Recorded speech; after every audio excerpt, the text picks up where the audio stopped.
Okay, well, I have Keiynan Lonsdale on the green room with me today. Keiynan, thank you so much for joining me. It looks like it's a beautiful day where you are. Thanks. Thank you so much for having me. Well, I know It's been a you've been, beautiful day.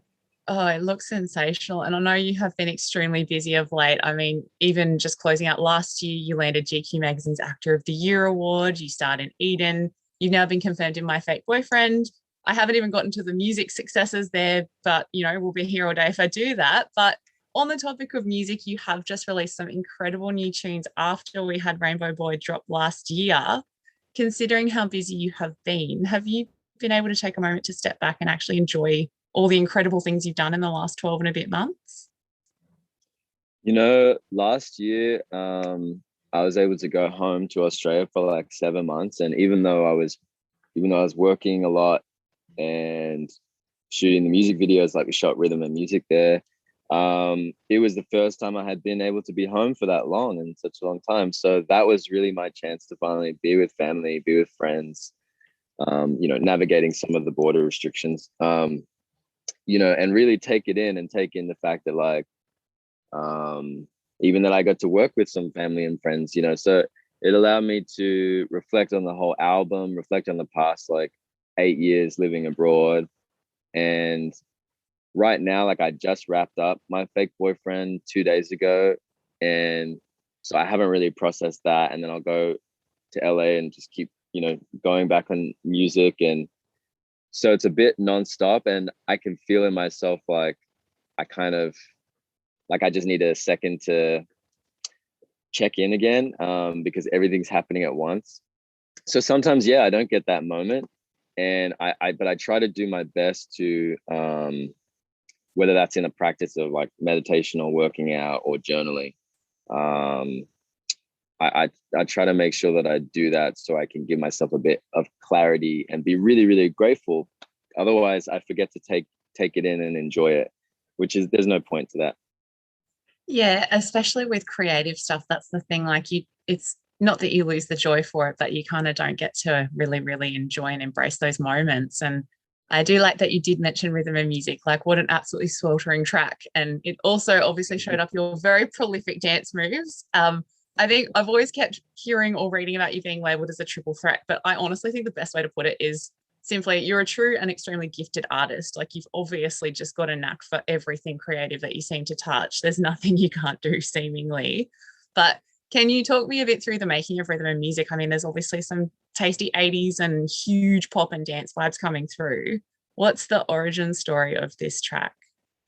You're way too kind. Um, that's cool. I was thinking about it this morning, and I don't remember which element of the song came first. It was during the whole writing process of making the album, in which I lived. I lived and made the album with my producer and friend Louis Futon. So we were just roommates. And each day each session we would start by saying like, how do you feel today? He would just ask me how I felt today, and that would lead us into creating the track. Usually I'd give either a short story or a long story. And he would pick up an instrument based up on what I'd said. I think with rhythm and music and how that was, I was probably going through like some relationship stuff, and feeling like I was going back into that zone of feeling like restricted. And I was reflecting on a bunch of the relationships I had, and I was like, it's not even always the partner that does it. Sometimes it's just me, where I start to like, put myself in a bit of a cage in many different ways. And so it was me rebelling against myself and rebelling against like my relationship and saying like, no, this isn't supposed to be like this, and it's not going to be like this. And in fact, it should be way more fun. We can have way more fun if we just like, create some freedom within us. I'm bored of this like same old love stuff. And I think I was also like very much preaching to my friends a lot, being like, I don't want to do monogamy anymore. I don't want to do this. And so I think it just made sense to put it in a song. And really, we just wanted something that we could really dance to. So I was so happy with what we were able to come what Louis Vuitton was able to produce musically from that space. And yeah, I'm so glad it's resonating. Yeah, well, I think mission accomplished for especially on the dance factor. Like I probably was dancing around and didn't realize I had my curtains open, so that's fun for whoever got to see Yes, that. that's the best. That's the best kind. Yeah, that's it. Like it's the literal dance, like nobody's watching, but Yeah, hoping that some people aren't. But I mean, obviously, it's no secret you are an incredible dancer. We've seen your skills before. I did think to myself, if I ever thought I could dance well, the music video kind of solidified that you've set the bar like slightly higher for my skills each time you seem to put something out. But how fun was it to cut loose and showcase these dance skills again? Like, did you kind of come up with this concept together when you were creating the music? Like, how much of an input do you have with these kind of visuals when you do this stuff?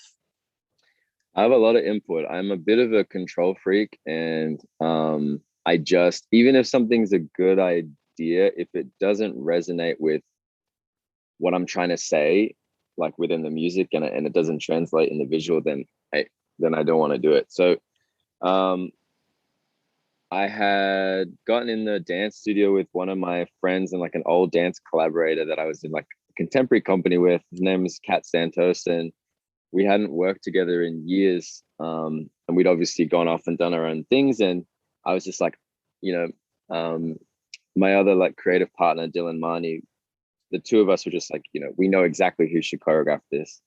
And so reached out to Kat, she was down, and then we got in the studio. She came in like full leggings and a leotard because she was like, I just couldn't feel it without being in this outfit. So I have to like fully commit. And and we just jammed out for like 3 hours, and we just played around with movement. And I was also like, this was a year ago, so I was just recently coming back into dance, and so I was trying to like kind of relive my old dance days a bit, but also try and push myself. So we kind of had to find that line of like, okay, I'm not the same dancer I was, but I want to make sure it doesn't look like that. I want to push it. Yeah. You know what I mean? Like I want to push it as much as I can. So that's what we did, and we wanted the video to feel pretty stripped back. There's a couple different layers. Obviously, there's the love interest layer and the tension there, but dancing was such a huge part of my life, and I really felt as if yeah, I felt like I had forgotten it for a few years, and it was overrun by some other things. And I realized recently that like it's one of the most important things for me, and like, so yeah, that's what the video represents. Yeah, but it's an amazing combination of so many things. And I mean, obviously we get it a very different aspect to it because we get to enjoy it and have like just that pure joy emanating out of it. But it's nice, like everyone kind of gets something out of it, it sounds like, in that respect too. Yeah, And it's nice to hear you returning quote unquote to your roots, because you have many. I know that dance was obviously a very, very big passion for you early on. So that's very totally. exciting. And everyone actually in the crew was an ex-dancer, like was a dancer at some point. The DP, director, like the ADs, like everyone was a dancer. That's Cool. utterly perfect. Like what an amazing result of it. Like you can kind of tell when you say that now that I think about it, I'm like, yeah, that makes sense. The story checks out. And I believe this track is the first of many things you're planning on sharing. Like, can you lift the lid on any other musical shenanigans you have coming up in the not so distant future? I mean, I know you are an insanely busy man. Like, what are you fitting in the music, scope for the next little bit? Yeah, as much as I can. Now that I'm finished the movie, which is like 14-hour days, and then you go home, and then you have to rehearse and prepare for the next day. We were still able to coordinate with the team in Australia and America, and on ground in Canada with a couple of people to navigate how do we keep things up, how do we plan out the rest of the year. And so I've been recording a bunch of new music that will release on a couple different projects, and planning out like more videos. I shot 4 videos in Australia last year, so Rhythm and Music is just the first one that's coming out.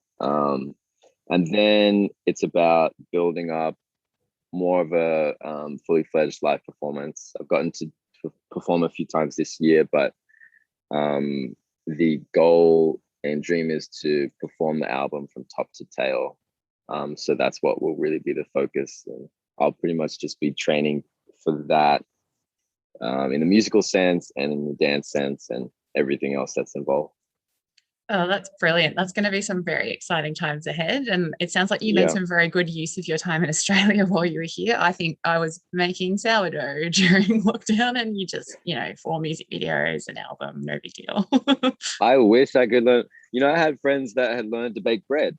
And I was like, I wish I learned how to cook better because I didn't. I feel like everyone's come out of it, and I'm turning 30 at the end of this year. So I'm just like, I wish I did that.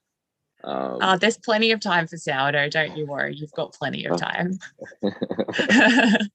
I know I mentioned it briefly at the start, but like obviously you released your amazing debut album, Rainbow Boy, last year, and it was nominated for a Glad Media Award.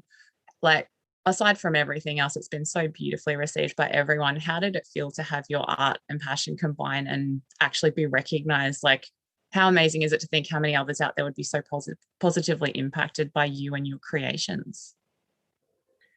It's pretty crazy, like, because even though you can see numbers of people listening, and I guess with the pandemic, it's like I wasn't performing, and I didn't really feel like, I'm like, are you sure? Is there any like real people? You're not physically able to see anyone like that. So getting to share more and more stuff is always cool to feel that feedback and people posting things like that. The fact that it was getting nominated, and in the queer space, it really did feel, yeah, it was beautiful to be recognized in that way. And it's like, you like it, that's so cool. Because I've had so many feelings with the album. There's times where I'm like, this is the best thing anyone's ever going to hear in the world, and then there's other times where I'm like, this is terrible, no one should hear this. And so at some point I just kind of let go, and it just is out there. And I find it to be really, yeah, really special when people share what they think and feel about it. And it always catches me by surprise. It was the intention to instill a lot of heart and spirit and messages in there, but you never know what's going to resonate, and at what time. Absolutely. And I like how you said earlier, you hinted at you being a bit of a control freak, or, somewhat of a control freak, because I hear you, that's me. Like, I love to pretend I'm all like, spontaneous and creative and everything. But meanwhile, I've got like my lists and like my schedule, and I'm like, such a fun person at parties by the sound of it. But in terms in terms of how you create your music, like, do you start with an end product, or an idea in mind of where you want to head with it, or are you able to just kind of flow with it and embrace a little bit of the unexpected as you create? Yeah, I certainly flow with it. There's certain things that take planning, but like when it comes to conceptualizing a song, the best thing for me to do is to go in and be honest with where I'm at and what I'm feeling at the time. And even just to have a conversation with who you're working with. But then, then sometimes it's not like that. Last weekend I got in with an engineer. I'd already had a plan of what I wanted to do. We met and we chatted for like 2 minutes, and then we just went straight to work. And the result was amazing. We weren't really talking, we didn't know each other at all, but we just got to work and it was really beautiful. So I think you just have to feel it out at the time. But my favorite kind of creation is to see where the moment takes you. And I just like to get the vibe right, like generally not obviously have other commitments. I jam on some music, I'll dance, I'll put candles on, or have a crystal around, and then but it doesn't usually work if I am not being honest with myself that day. If I'm hiding anything from myself, I can't really make anything. Yeah. Oh, and that's, I think, and it shows like you do get it when you can listen to some music. I'm not going to say it's disposable, but you can listen to it, you can enjoy it, but it kind of just comes into your life and then it leaves. But other stuff just Mm. kind of sits, and you do have, like, when you feel that connection, like it comes through. So yeah, again, it's that amazing thing of you having something, we having something, like we're all very lucky. What an incredible thing we get to do, to experience art and in every single aspect. And 100%. like, as you also mentioned, like you've just wrapped up filming My Fake Boyfriend, like as if you're not creative enough, like an extremely exciting project, and what an incredible team you're with this. Like, how did this come to life? Like, what drew you to this project and this character who gets into quite a conundrum with a fake social media boyfriend? Originally, our director Rose Trochet, she had reached out, and my team had sent me the script, and then Rose had written to me, and we had gotten to connect and just chat, and I kind of fell in love with her pretty instantly. And I was like, oh, she's a bit of a legend, and we both are on a similar page in the sense that we would, because I was like, I don't want to do, like, I want to be part of queer films and projects, but I don't want to do them if they're not going to be told the right way. I don't want to be playing into all these stereotypes, or I just want us to be able to share an authentic voice. I think that's what's going to make the best difference. And obviously that's where Rose was at, and it's really cool to have finished the production and been like, I think we did that shit. I think we fought the good fight where we needed to. And I at the end of the day, I also took on the project because it made me smile and laugh when I read the script, and it made me feel a bit kind of hopeful about love. And I was in a slightly cynical place with that. And I think if a script can bring light to you, and can open something for you, it's like, I felt like I could use a bit of romantic comedy in my life. Oh, don't we all? Like, secretly, I'm like, I watched one for the first time of the week, and I'm like, oh, I'm actually enjoying this. Like, I Yeah, don't, it's I'm so like, I've good. stopped calling it a guilty pleasure. Like, it's just sometimes you Yeah, do need that in your life, hey? yeah, and especially at times when we're all going through, especially people went through a bunch of stuff last year. These are real issues, and a lot of um, heartbreak, a lot of loss, a lot of serious things. And for me, when that happens, like, I think, okay, well, I don't deserve joy, and I don't deserve this, and it should all just be suffering. But it's like, well, but then how are you going to get through? And where are you going? What's the goal at the end of that? You know? And so we have to be able to laugh. That's healing, that's medicine. Like, and so it made me appreciate joy and humor a lot more, especially because of the times we've had. Yeah, absolutely. I feel like it's come at a very, very poignant moment. So it's like, again, for you and for us, it's all working out. It's all coming up in spades for you. And I find it interesting, as someone who, obviously, you're doing so many things creatively and quite publicly. Like, I've read you talk about being quite shy when you were younger, but how the arts kind of helps you find your people and grow into yourself. Do you feel like at this point in your career, like, have you reached a point where expressing yourself through art feels organic, or are there still moments you have to push past your comfort zone and or any, internal, external expectations you may feel with this industry? Almost every day I have to push past the comfort zone, um, because I can easily like retreat, um, and just be very internal and just be silent, um, and then I've just been, you know, those are the times when I have to check in again, and make sure I'm coming from that space to flow. Um, but it's also an energy thing, when you're around other people that are willing to be open and willing to create and just try it and look silly. When you're okay with like looking silly, then that's where it starts to blossom a lot more. And so yeah, it's still a dance. But there's certainly still times I really have to push myself, and especially because I'm always looking to where I'm going.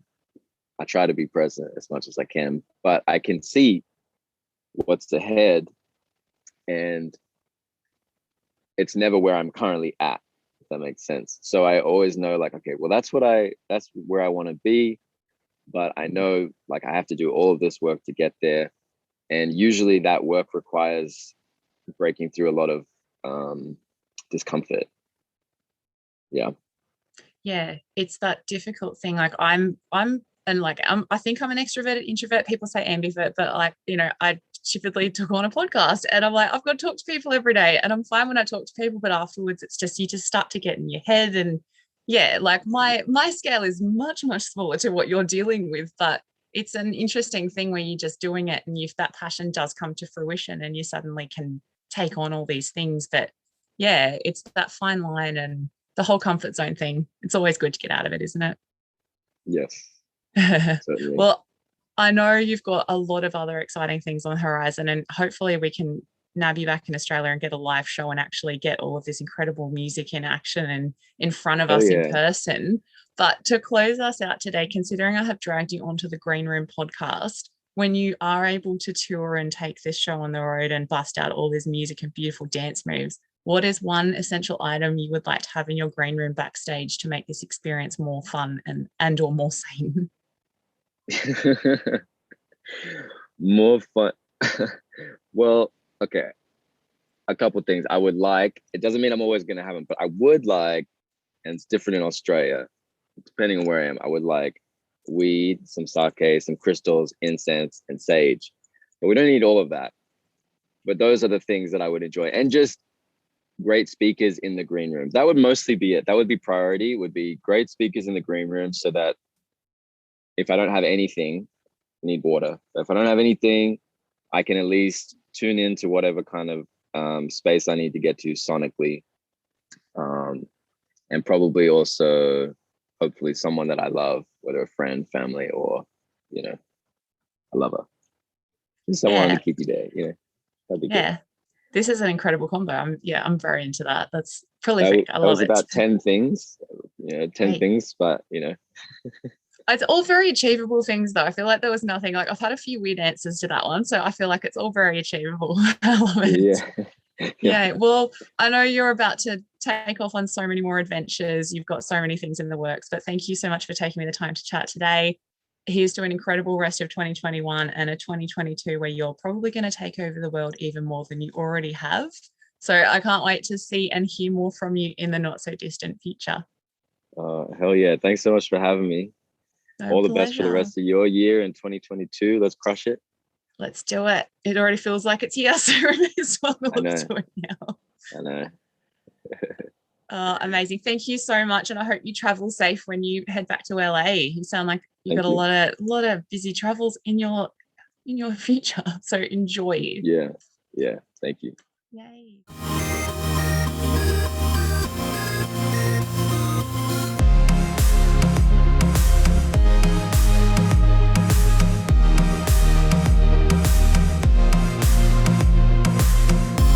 The Green Room with Tiana Speter is a podcast from the Handshake Agency Network, produced by Tiana Speter and Andrew Mast, with Pharrell D'Souza and Henry Gibson providing research. Recorded and engineered by Zake Parker, executive producer Craig Treweek.